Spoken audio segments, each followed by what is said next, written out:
japonais ont été laissés au repos en prévision de leur prochain match contre le Tonga. Vous lui direz, pour autant, il ne gagne pas tout le temps. Qui a fait cet aveu à peine susurré. L'entraîneur Sûrement, vous savez, Graham Henry est un grand technicien.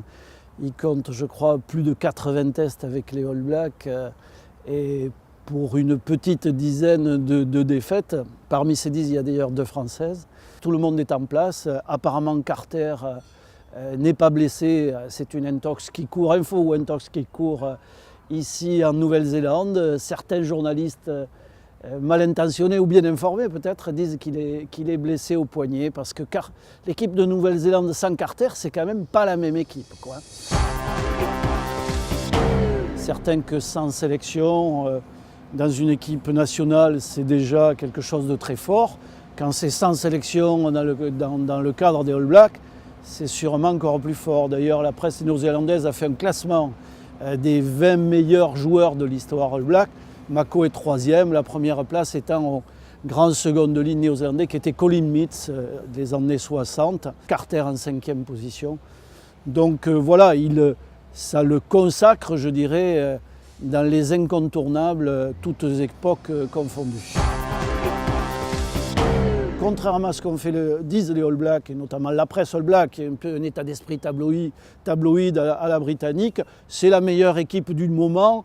En fonction des circonstances, le déplacement de Parra à l'ouverture, qui est une ouverture de formation, est tout à fait crédible et posable.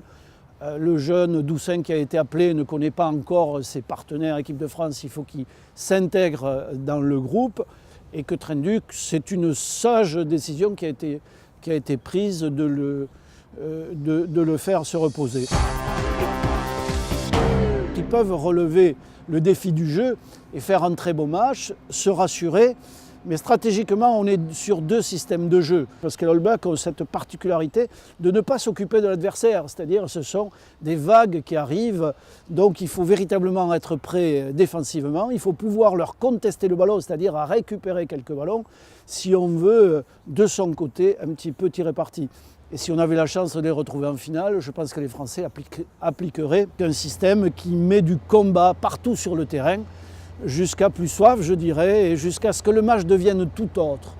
Et là, on s'est aperçu que dans ce type de match, dans ce type d'agressivité, les All Blacks n'avaient pas de plan bis, quoi. Ils étaient un petit peu décontenancés.